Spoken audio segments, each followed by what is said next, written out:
না করা হয়, আল্লাহ তাআলা তার নিয়ামতকে ছিনিয়ে নেন। কবি তার শেরের মধ্যে বলতেছেন, শুকরে নিয়ামত নিয়ামত আফুজ গুনাহ, কুফরে নিয়ামত নিয়ামত আযায়ের গুনাহ।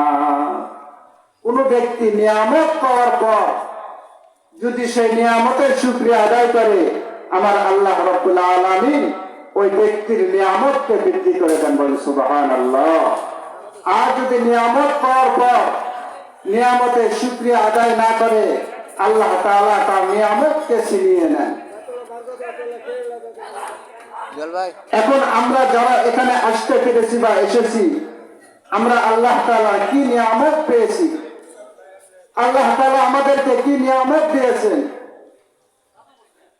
সম্মানিত মুআজ্জাজ হাজিরিন, সর্বোপরি আমরা এখানে যারা এসেছি, আমরা দুটি পা দিয়ে হেঁটে হেঁটে এই মাহফিলে প্যান্ডেলে এসেছি। এমনও ব্যক্তি আছে যাদেরকে আল্লাহ তাআলা জন্মগত কি দেন নাই, পা দেন নাই, অথবা জন্মগত পা দিয়েছেন, দুর্ঘটনার কবলে পড়ে একটি পা অথবা দুটি পা হারিয়েছেন, সে হাঁটতে পারে না। তার দিকে তাকাইলে আল্লাহ তাআলা আমাকে দুটি পা দিয়েছেন, এই পা দুটির নিয়ামতের শুকরিয়া আদায় করতে হবে। দুটি হাত সবল রেখেছেন, দুটি চক্ষু সবল রেখেছেন, এই সবগুলো অঙ্গ প্রত্যঙ্গের শুকরিয়া আদায় করতে হবে। যদি এগুলোর শুকরিয়া আদায় করে, আল্লাহ তাআলা আমাদের নিয়ামতকে বৃদ্ধি করে দেবেন। আর যদি এগুলো পাওয়ার পর আমরা শুকরিয়া আদায় না করি, আল্লাহ তাআলা আমাদেরকে যে নিয়ামত দিয়েছেন, ইনি হলেন শেষ জামানার পয়গম্বর। আদম আলাইহিস সালাম জিজ্ঞাসা করলেন, শেষ জামানার পয়গম্বর আসবেন সবার শেষে, কিন্তু নাম সবার আগে, কারণটা কি? প্রশ্ন হলো, আমরা যে আজকে মাহফিলের প্যান্ডেল করেছি, এখানে বক্তা ছিল কয়টা? 3টা। আচ্ছা, প্রধান বক্তাই ধরি, প্রধান বক্তা সবার আগে ওঠে না শেষে? সবার শেষে ওঠে। তাহলে প্রধান বক্তা সবার শেষে ওঠে। আপনারা যে প্যান্ডেল করেছেন, যে মঞ্চ করেছেন, এটাকে প্রধান বক্তা আসার পরে করেছেন না আগে করেছেন? আগে করেছেন। আমার আপনার পয়গম্বর হলেন প্রধান বক্তা, আমার আপনার পয়গম্বর হলেন আখেরি পয়গম্বর, আসবেন সবার শেষে, কিন্তু তার জন্য আঞ্জাম হবে সবার আগে। পয়গম্বর আদম আলাইহিস সালাম তার প্রশ্ন করার সাথে সাথে আল্লাহ তাআলা উত্তর দিয়ে দিলেন, তিনি আসবেন সবার শেষে, কিন্তু তার আঞ্জাম হলো সবার আগে। তিনি আসার আগে তাকে উদ্দেশ্য করে সব কিছু সৃষ্টি করা হয়েছে। শুধু তাই নয়, নবী মুহাম্মদ রাসূলুল্লাহ সাল্লাল্লাহু আলাইহি ওয়াসাল্লামের জন্য হাজার পয়গম্বর আলাইহিস সালাম দরখাস্ত দিয়েছেন, ওগো আল্লাহ, আমাদেরকে আপনি শেষ নবীর উম্মত হিসেবে দুনিয়াতে প্রেরণ করেন। বিনা দরখাস্তে, বিনা চিঠিতে আমরা সেই নবীর উম্মতের দুনিয়াতে আসতে পেরেছি। এই জন্য সকলে আমরা সেই মহামানব আউজাদুস সিয়ারি ফাইল বাশার জনাব মুহাম্মদ রাসূলুল্লাহ সাল্লাল্লাহু আলাইহি ওয়াসাল্লামের প্রতি দরুদ ও সালাম প্রেরণ করে সকলে সাল্লাল্লাহু আলাইহি ওয়াসাল্লাম। মোবাইল তোললে হবে তো। সম্মানিত হাজিরিন,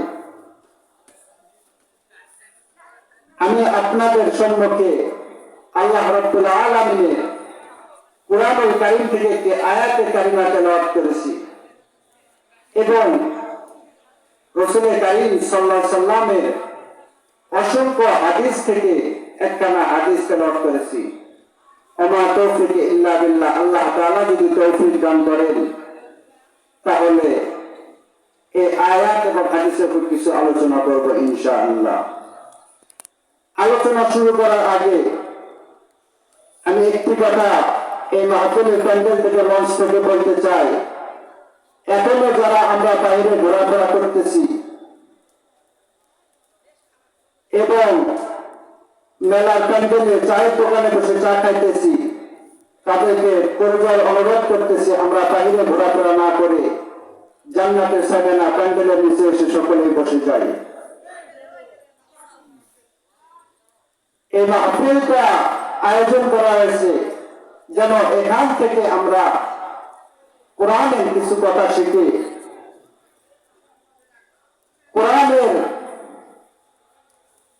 অনুযায়ী আমাদের জীবন যেন পরিচালনা করতে পারি, এই উদ্দেশ্যে মাহফিলের আয়োজন করা হয়েছে। যদি আমরা মাহফিলে না আসি তাহলে কোরআনের কথা শোনা আমাদের পক্ষে সম্ভব নয়। হয়তো মনে করতেছি বাইরে থেকে যে ঘরে শুয়ে শুয়ে ওয়াজ শোনা যায়, এখান থেকে শুনবো, ঘরে থেকে কিরকম শোনা শুনবে সেটা তো বোঝা যাচ্ছে। যদি শুনতো তাহলে সে কি মাহফিলের প্যান্ডেলে চলে আসতো। তো প্রত্যেকটি মজমার এবং মাহফিলের একটা কি আছে, নিয়ম আছে। রাসূল কারীম সাল্লাল্লাহু আলাইহি ওয়াসাল্লাম হাদিসের মধ্যে বলতেছেন যে 3 জায়গায় ফাঁকা রাখা নিষেধ। এমন 3টি জায়গা আছে যে জায়গাতে ফাঁকা রাখা নিষেধ। 1 নম্বর জায়গা হলো কোনদিনই মজমা, কোনদিনই মাহফিল, মিলাদ মাহফিল আপনি যেটাই বলেন, যখন যেখানে তিনি আলোচনা হয় এই জায়গাতে ফাঁকা রাখা নিষেধ। চাপায়া চাপায়া বসতে হয়, গায়ে গা লাগায় বসতে হয়। ফাঁকা রাখলে কি ক্ষতি হয়? ফাঁকা রাখলে ওই ফাঁকা জায়গায় শয়তান প্রবেশ করে। শয়তান লোকে কি করে, একে আঙ্গুল দেয়, ওকে আঙ্গুল দেয়, দিয়ে একটা কি করে, ফলন সৃষ্টি করে। তাকে আর এদিনের কথা শোনার মতো পরিবেশ রাখে না, মনোযোগ রাখে না। এজন্য এই দিনই মজমায় সবাই চাপায়া লাগায়া বসতে হয়। 2 নম্বর জায়গা হলো স্বামী স্ত্রী যখন কি করে, শয়ন করে, শুয়ে থাকে। স্বামী স্ত্রী যখন শুয়ে থাকে তখন ফাঁকা রাখা নিষেধ। 1 বালিশে শুতে হবে। যদি ফাঁকা রাখে তাহলে এই ফাঁকা জায়গায় শয়তান প্রবেশ করে। শয়তান প্রবেশ করে স্বামী স্ত্রীকে কি দেয়, ধোঁকা দেয়। আর শয়তান পৃথিবীর মধ্যে সবচাইতে ওই সময় বেশি খুশি হয় যখন স্বামী স্ত্রীর মাঝখানে বিচ্ছেদ ঘটাতে পারে। এই জন্য স্বামী স্ত্রী যখন রাত্রিবেলা ঘুমায় তখন 1 বালিশে ঘুমাতে হবে। যদি ফাঁকা রাখে ওই ফাঁকা জায়গায় শয়তান ঢুকে স্ত্রীকে একটা ধোঁকা দেয়, স্বামীকে আরেকটা ধোঁকা দেয়, দিয়ে তাদের মাঝে বিবাদ সৃষ্টি করে। 3 নম্বর জায়গা হলো নামাজের কাতার। আমরা নামাজ পড়ি প্রতিদিন, এই নামাজের কাতারে ফাঁকা রাখা নিষেধ। ফাঁকা রাখলে কি হয়, যখন 2 জন ব্যক্তি দাঁড়ায়, দাঁড়ানোর পর মাঝখানে ফাঁকা রাখে, আরেকজন ব্যক্তি দাঁড়ানো যাবে কিন্তু গায়ের সাথে গা লাগায় না, তখন এই ফাঁকা জায়গায় শয়তান প্রবেশ করে। করার পর যে 2 জন ব্যক্তি ফাঁকা রাখলো তাদের 2 জনের কান ধরে শয়তান দুলুল খায়। 2 জন ব্যক্তির কান ধরে শয়তান কি খায়, জুল্লু খায়, যেটাকে গ্রাম্য ভাষায় বলা হয়। আর যখন জুল্লু খায় শয়তান কি আরাম করে। আর যে 2 জন ব্যক্তি ফাঁকা রাখলো তার ভেতরে কি দুনিয়ার সমস্ত চিন্তা চেতনা ঢুকে যায়। দোকানের হিসাব, বাড়ির হিসাব, জমিতে কি সাথে সব কিছু তার ভেতরে ঢুকে যায়। এই জন্য 3 জায়গায় ফাঁকা রাখা নিষেধ।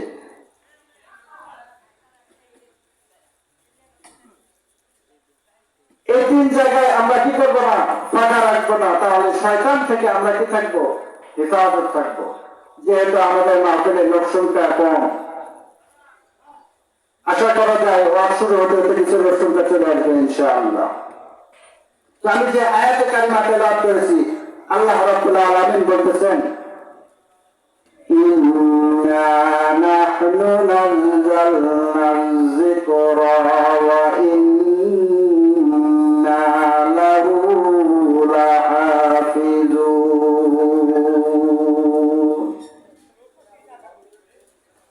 আল্লাহ রাব্বুল আলামিন বলতেছেন, ও দুনিয়ার মানুষ,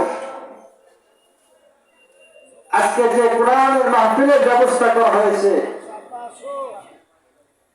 এই কোরআনকে যদি কোনো ব্যক্তি হেফাজত করে, এই কোরআনকে যদি কোনো ব্যক্তি মুখস্থ করে, আমার আল্লাহ রাব্বুল আলামিন ওয়াদা দিতেছেন ওই ব্যক্তিকে আল্লাহ তাআলা কখনো পানিতে ডুবাইয়া মারবে না, আগুনে পুড়িয়ে মারবে না। যদি কোনো ব্যক্তি কোরআনকে মহব্বত করে, কোরআনকে ভালোবাসে, আল্লাহ তাআলা এই কোরআনকে ভালোবাসার কারণে, মহব্বত করার কারণে তার ঠিকানাটা জান্নাত করে দেবেন। সুবহানাল্লাহ। আমরা যদি কোরআনকে ভালোবাসি, কোরআনকে যদি মহব্বত করি, এই কোরআন আমাদেরকে জান্নাতে নিয়ে যাবে। আর যদি কোরআনকে আমরা অবজ্ঞা করি, অবহেলা করি, কোরআন আমাদেরকে জাহান্নামে নিয়ে যাবে। এজন্য কোরআনকে ভালোবাসতে হবে, কোরআনকে মহব্বত করতে হবে। এই কোরআন আমাদেরকে হিদায়াতের পথ দেখাবে।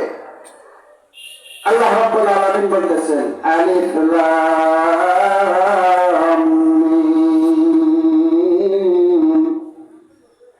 যালিকাল কিতাবু লা রাইবা ফীহি হুদাল লিল মুত্তাকিন। এটা এমন একটি কিতাব যে কিতাবের ভিতরে কোনো সন্দেহ নাই। এটা এমন একটি কিতাব যে কিতাবের ভিতরে কোনো ভুল নাই। হুদাল লিল মুত্তাকিন, শুধু তাই নয়, এটা মুত্তাকিদের জন্য হিদায়াত। যারা মুত্তাকি হবে, তাকওয়াবান হবে, তাদেরকে কোরআন হিদায়াত দিবে। এই কোরআন তাদেরকে হিদায়াতের পথে নিয়ে যাবে। এজন্য কবি বলতেছেন, সমাধান চাও যদি জীবনে মরণে, বেঁচে নাও খুঁজে নাও চোখ রাখো কোরআনে। সমাধান যদি পেতে চাই, কোরআনে চোখ রাখতে হবে। সমাধান চাও যদি জীবনে মরণে, বেঁচে নাও খুঁজে নাও চোখ রাখো কোরআনে। এ যে অম্লান চিরমুক্তির দান, এ যে মহাবাণী খোদাই পাকের কালাম। সমাধান সমাধান চাও যদি জীবনে মরণে, বেঁচে নাও খুঁজে নাও চোখ রাখো কোরআনে। আমার বাইরে আমার বন্ধুরা,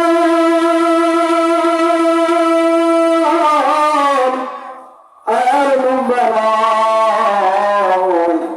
আমার আল্লাহ রাব্বুল আলামিন বলতেছেন, ইন্না নাহনু নাযালনা যিকরা ওয়া ইন্না লাহু লাহাফিজুন। ও দুনিয়ার মানুষ, তোমরা ভালো করে শুনে নাও, ভালো করে জেনে নাও, যে ব্যক্তি আমার এই কোরআনকে 30 পারা কোরআনকে হেফজ করবে, যে ব্যক্তি আমার 30 পারা কোরআনকে মুখস্থ করবে, আমি আল্লাহ রাব্বুল আলামিন ওই ব্যক্তি কখনো পানিতে ডুবাইয়া মারব না। আমি আল্লাহ রাব্বুল আলামিন ওই ব্যক্তি কখনো আগুনে পোড়াইয়া মারব না। আল্লাহ রাব্বুল আলামিন নিজে বলতেছেন, যদি কোনো ব্যক্তি কোরআনকে হেফাজত করে, কোরআনকে হেফজ করে, কোরআনকে মুখস্থ করে, আমি আল্লাহ তাআলা ওই ব্যক্তিকে পানিতে ডুবাইয়া মারব না। আমি আল্লাহ তাআলা ওই ব্যক্তিকে আগুনে পোড়াইয়া মারব না। আল্লাহ হাবিব সাল্লাল্লাহু আলাইহি ওয়াসাল্লাম হাদিসের মধ্যে বলতেছেন, আল কোরআন হুজ্জাতুল লাকা ওয়া আলাইক। এই কোরআন কাল কঠিন কিয়ামতের দিন আমার আপনার পক্ষে সাক্ষী দেবে এবং বিপক্ষে সাক্ষী দেবে। এই কোরআনকে যদি আমি আপনি তেলাওয়াত করি, কাল কঠিন কিয়ামতের দিন আমার আপনার ঠিকানা যদি জান্নাতে হয়, জাহান্নামে যদি হয়, আল্লাহ তাআলার কাছে সুপারিশ করবেন, ও আল্লাহ, আপনার অমুক বান্দা আমাকে প্রতিনিয়ত আমল করত, তেলাওয়াত করত, ফজর পরে সূরা ইয়াসিন, জোহর পরে সূরা নাবা, জোহর পরে সূরা ফাতিহা, আসর পরে সূরা নাবা, মাগরিব পরে সূরা ওয়াকিয়া এবং এশার পরে সূরা মুলক। প্রতিনিয়ত 5 ওয়াক্ত আমল করত। এবং শুধু তাই নয়, প্রত্যেক দিন আমি কোরআনকে সে তারতিব অনুযায়ী, নিয়ম অনুযায়ী তেলাওয়াত করত। আজকে আমি কোরআন ওই ব্যক্তিকে জান্নাতে যাব না। কোরআন সেদিন আমাদেরকে সুপারিশ করে জান্নাতে নিয়ে যাবে। আর যদি আমরা কোরআনকে তেলাওয়াত না করি, কোরআন সেদিন আল্লাহকে ডাক দিয়ে বলবেন, আল্লাহ, আমি কোরআনকে দিয়েছেন বান্দার উপর খরচ করে, আমি কোরআনকে দিয়েছেন আপনার অমুক বান্দার উপর খরচ করে, কিন্তু আপনার অমুক বান্দা আমাকে তেলাওয়াত করে নাই। আমি কোরআনকে নিয়ে গিয়ে আলমারির উপরে, তাকের উপর রেখে দিয়েছে। আমি কোরআনের উপর রাখা পড়ে গিয়েছে, মালিক, আপনার অমুক বান্দা তার আমলের কারণে জান্নাতি হয়ে গেছে, কিন্তু আমি কোরআন তার বিপক্ষে সাক্ষী দিতেছি। আমি কোরআনকে যেহেতু যে তেলাওয়াত করে নাই, আমি কোরআন তার বিপক্ষে সাক্ষী দিতেছি, সে যেন কোনোভাবে জান্নাতে যেতে না পারে। আমার আপনার ঠিকানা যদি জান্নাতে